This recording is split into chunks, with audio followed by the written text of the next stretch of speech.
Yesu ngo arahindukira ababwira ati ikintu kiva inyuma kikinjira mu muntu icyo ntigishobora kumuhumanya. Icyo bikoze cyo mutera indwara nkeya agazikira ibisaza, kuko ngo givizaho cinjirana naho kigira gute naho gisohokera bikaba birarangiye. Aravuga ngo ariko ikiva mu muntu nicyo gishobora kumuhumanya. Imana dufashe cyane. Haleluya, Bwana sifiwe. Ababwira ngo kubera ngo kiba kivuye mu mutima w'umuntu. Mu mutima w'umuntu rero ibihumanya biriyo. Yesu agira urutonde arurambika imbere yabo ngo amara aravuga ati abari n'amatwi yo kumva nimwumve. Aravuga ngo mu mutima w'umuntu niyo hava ishari. Mureke ndababwira, kaminuza ya nyuma wiga ugacika umurozi wa kweri kweri ni kaminuza y'ishari. Iyo umaze kuronka degree mu ishari uba winjiye mu rwego rw'abarozi. Nimba hari ikintu kibi cyonona umubano gitesha umuntu umunezero kigatuma anikwegera umuvumo uva ku Mana ni ukuganzwa n'ishari. Abanyeshari muhari rero mwigumye, kuko Yesu yavuze ngo mwene abo barahumanya. Mu mitima ngo niho haba ivyiyumviro bibi. Abantu b'ivyiyumviro bibi Bibiliya yatubwiye ngo nitwasanga naho bakoraniye ntituje kwicarana nabo. Satani abiba mu bantu inzankana taho zifatiye, akagomba kwereka abantu ibintu byoteranya umuntu n'uwundi. Yubaka ibihome hagati y'abantu bavukana bakundana bapfana ikintu gikomeye cyane. Satani akamwereka ko uwo muntu ari mubi, kandi wamuraba ububi bwiwe ukabubona cyangwa ukabubura. Iyo ububuze rero nta gusada kuri pression y'ikinyoma, uhagarara mu ruhande gukuri. Yesu ntiyigeze agira abafana benshi, wapi, ariko yaraza ati icyo nkora kimwe gusa ninamara kugishikako bose bazoba baje. Hari utakumva uyu munsi kubera ruwunda mu matwi amubwira ibindi, ariko ni wabandanya ukora ugashika kuri ya nsinzi n'icyo uri kurarondera, n'umwe atakumva uyu munsi azohindukira avuga ati ndi uwawe.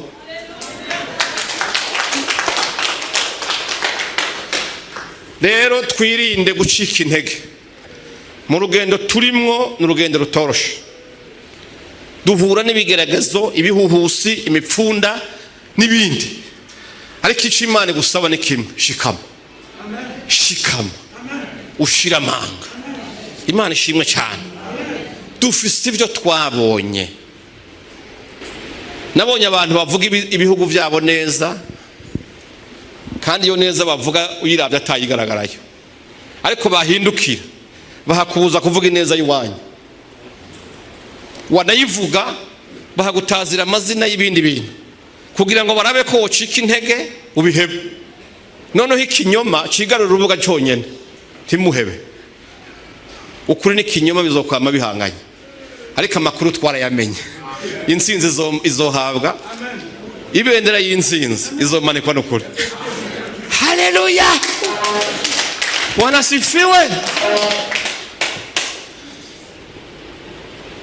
Twasoma ijambo muri Zakariya igice cya 3. Satani yababajwe n'ibikorwa bya Yosuwa, biramubabaza kuko umunyakibi ntakunda ibyiza. Yosuwa yari umurongozi mukuru, agakora ibintu bikababaza Satani. Umuhisi mukuru w'igihugu cya Tanzania yitwa Magufuli niwe yigeze kuvuga ngo niwakora ikintu ukabona abanse bawe bagukomeye amashi, uca ubanza ugihagarika urabaho wakosheje. Hazoba ari ahantu wakosheje. Aho kantu murakumva? Imana ishimwe cyane. Yavuze ngo ugakora ikintu ukumva abansi bakomya amashi, banza uhagarike urabe aho wakosheje. Ariko ngo ni wakora ukumva bari imyoje baridoza, ngo ujue kwamba umewatwanga kabisa. Ariko niwakora ibintu ukumva abansi bawe barakwidogeye, ukumva abansi bawe barimyoje, ukumva abansi bawe barataka bacafuza ibintu n'ibindi, umenye ngo uri mu nzira y'ukuri gumuhonda ho nyene. Satani ngo ababazwa na Yosuwa, uburongozi bwa Yosuwa buramubabaza, ngo aragenda aricara akora dosi. Mumenye ngo yakoze dosi, ngo arayitunganya neza y'ibirego bihimbano. Imana ishimwe cyane yuko umurementaniza ibyo adakora n'ibyo atiyumvira byose. Akora idose ku buryo avuga ati iki kinyoma iki ingene ndagishonye neza, n'Imana iri mu ijuru nkaja kumurega ibi bintu, Imana iravyemera. Satani ngo aragenda atabuze convocation mu ijuru ku mumarayika w'Uhoraho. Yosuwa bamutumako, twasomye ijambo ry'Imana ngo marayika w'Uhoraho niho yarari, ngo na Yosuwa iburyo, ngo na Satani ahagaze hehe ibubamfu. Satani ngo aramurega, aramucafuza bikomeye, ngo ku buryo ishusho yiwe yaboneka yuko umenga acafuye ngira no ku mpuzu yambaye. Ngo marayika w'Uhoraho aramwumviriza, birangira Satani yaje kurega, ahubwo ari wafatiwe ibihano. Kuko yatubwiye ati Satani Uhoraho aguhane, kuko uyu wazanye kurega mu ijuru turamuzi, nigishirira cokowe mu muriro. Haleluya!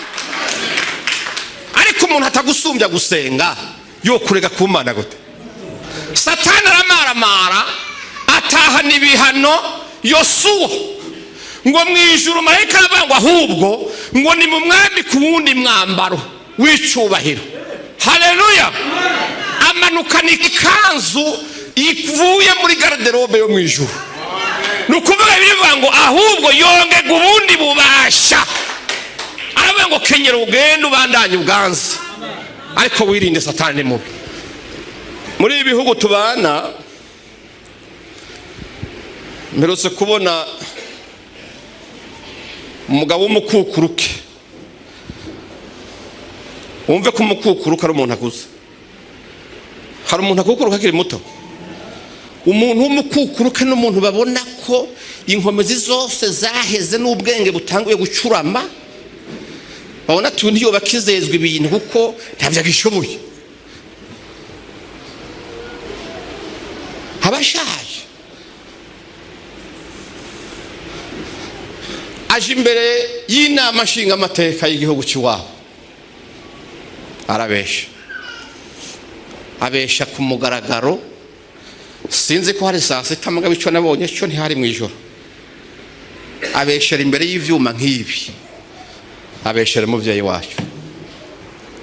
No kuri uretse gusuzugura n'ukumva ubabaye, naratangaye ingene umuntu yarazwi ko ari umunyabwenge, yarazwi ko ari umuntu yohanura abo bari kumwe, yarazwi ko ari umuntu w'umuhanuzwa ijambo, inararibonye, ashobora gupanga ishakoshi y'ikinyoma agiye kubesha igihugu n'amakungu.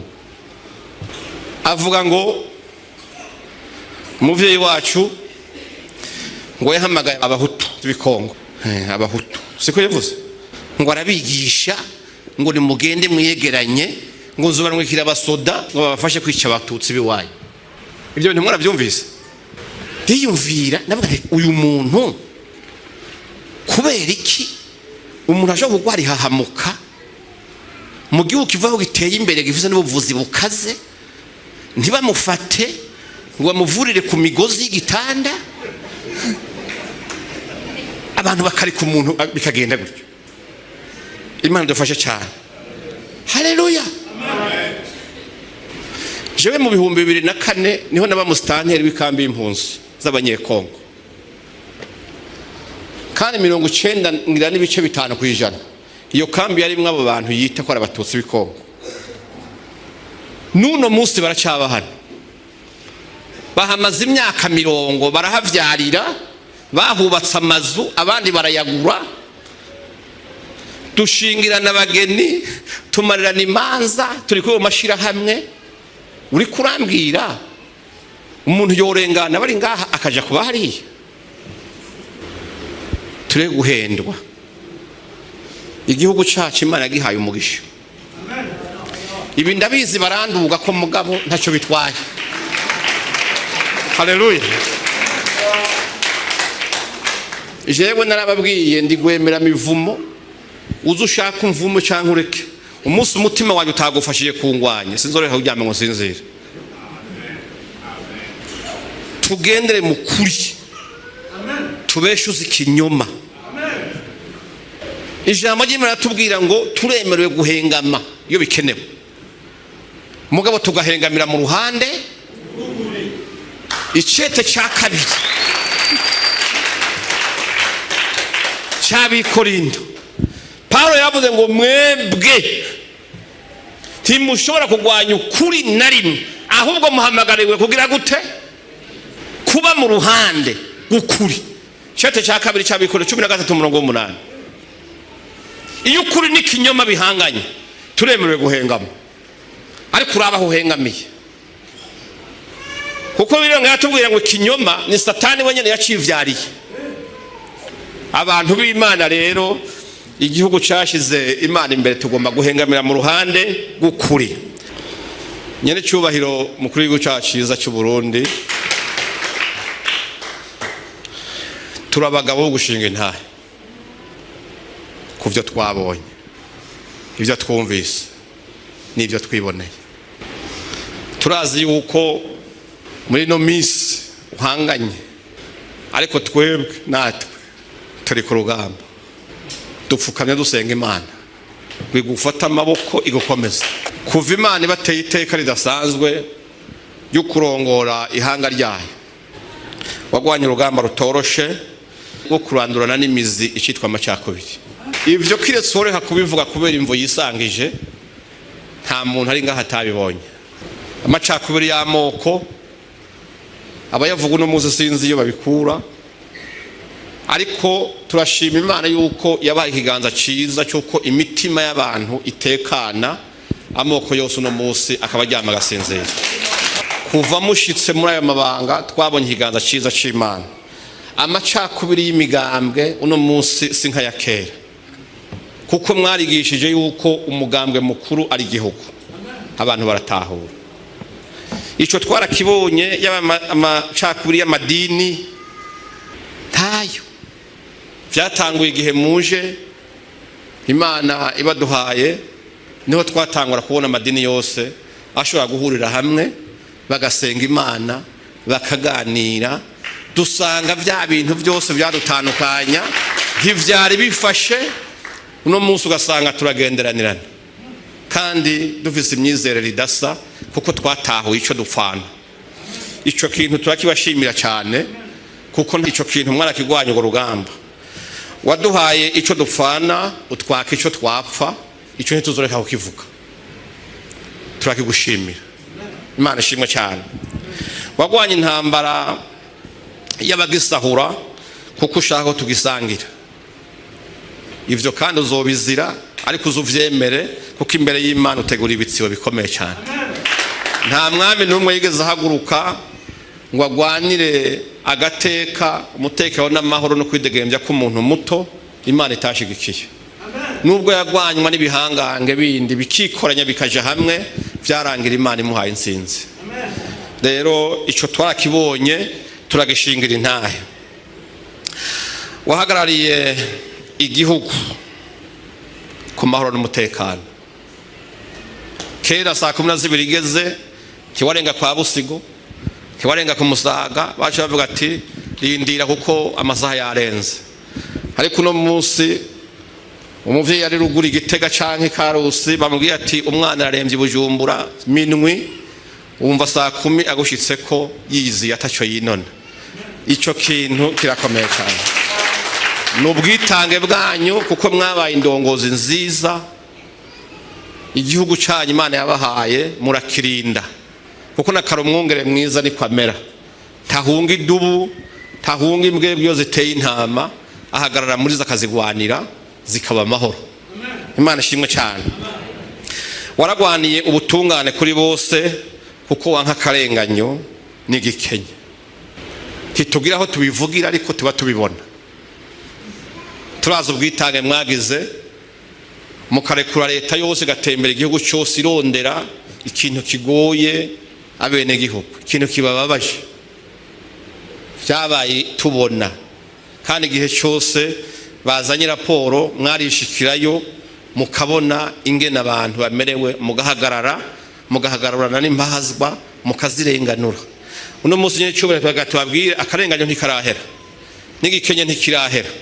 Mugabo n'urenganya ubundi uyu munsi urenganijwe avuga ati ngo mundenganye mugabo ndabizi neza umunsi yabimenye azondenganura. Icyo ni cyizere abantu bagira bati umunsi umuvyeyi wanjye n'icyo yabimenye ndabizi neza yuko ndenganya umwanya atarabimenya mugo umunsi yabimenye ndabizi tazovyihanganira. Turakibashimira, turashimira Imana cyane. Haleluya. Imana yabahaye igihugu cyarahariwe ivomo n'ayandi makungu, umenga cyaragwaye imibembe abantu bakinena, mugabo uno munsi murabona yuko mutumwa ko hose kandi inama zikomeye bama barondera yuko bumva namwe inama yanyu ikivuga. Tugashima iyo mutashe twumva ikizere amakungu yabagiriye, tukavuga tuti Imana ishimwe kuko iryo niteka kuko umurundi wese ahageze aravyubahirwa. Imana yo mwijuru ihabwe cyubahiro nihabwe amashi. Aho abandi birukana bagatoteza basenga Imana nyamana, ahubwo bakimika ibigirwamana bagaha ikaze ivy'Imana yise kizira, mwebwe mwahisemo kuja imbere y'abandi guca bugufi no gusenga ndetse no guhimiriza abasenga gusenga cyane bakavavanura n'ibintazi. Haleluya. Bwana sifiwe. Mwebwe aho kurera nabi nkuko abandi babikora ndetse bakigisha n'abana babo gutukana, rimwe na rimwe bakayibateramwe intege, mwebwe mwigishije abanyu gusenga no kubakarura muri vyiza. Imana ibahezagire cyane. Mwabaye akaroro ko guca bugufi no gupfukama imbere y'Imana mu gusenga no kuyinginga. Imana yo mwijuru ize yami baraba ryiza ishira ikiganza ciza ku byo muri ko murakora.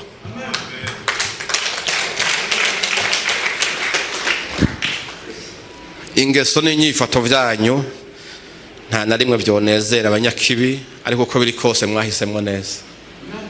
Amen. Mukomeze gusenga, mukomeze kugwiza imbabazi ku banyentege nke. Nitwakomeza kuba mu bumwe duhuje umutima n'inama, niho urugendo turimo tuzorosozera amahoro. Ntimukangwe n'imisozi iduhagaze imbere, kuko turabizi yuko igiti itagira ko ivyamwa ntacyo gipfa n'inkende. Turabizi yuko ibyo babahora bazobiduhora twese. Imana ishimwe cyane. Haleluya. Mushikame musenge mwumvire ijwi ry'Imana. Nimwakomeza kunga abantu, mugakomeza kurondera ineza no kugwanira agateka ka bose, turabizi neza yuko bizorangira bose bavuga bati turemeye adusumvye Imana, kandi igihugu cyacu kizogira umugisha, kizoshiki iyo kiteza kuja umugisha tuzowuronka. Akarere ndaze ko n'amakungu hari icyo babitezemwo. Imana ishimwe cyane. Haleluya. Imana ibahezagire. Mwibuke ijambo Yesu yavuze, nta kintu kija mu muntu kimumwanduza kimuhumanya, ariko ikimuvamo nico kigira gute, nico gituma humana. Imbere y'ukoga nisangwa no kurwanya imyanda, ariko cyane cyane dutunganya imitima yacu. Imitima yacu himbara Imana gusumba uko twokwisiga nuko twomesa nuko twomota, ariko Imana igomba kumva akamoto keza k'imitima yacu.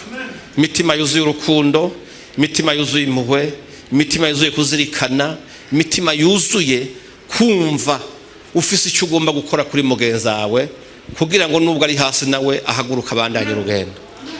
Imana ibahezagire kandi bagirire neza. Mu kurangiza, ntimugire ubwoba. Nimba ufise umutima muri wewe ukwagiriza ikibi, nta sabuni hari zijya wisiga cyangwa bamesuza ushobora koza umutima wawe niyo sabuni. Isabuni yonyine itunganya umutima w'umuntu n'amaraso ya Yesu Kristo. Urashobora kuvuga uti imbere y'Imana iri jambo riransinze, jewe ndi umunyabyaha, muri urutonde Yesu yavuze hari kindega muri byo. Ariko nimba uhari nagomba nakubwire, ndaguha inkuru nziza. Yesu ntarava mu ntebe y'imbabazi, aracafise imbabazi, arakurindiriye kugira ngo akubabarire. Niyamara kukubabarira ibya kera bihere, izina ryawe ryandikwe mu gitabo cy'ubugingo. Kandi niyamara kuza gutora ishengero agasoma amazina y'abera baja kuraga ubwami bw'Imana, nawe wobamo. Ntiwite ku byo wakoze, hindukiza amaso ku mbabazi z'Imana. Urahari, uduze ikiganza dusenge, uvuga uti Imana imbabarire.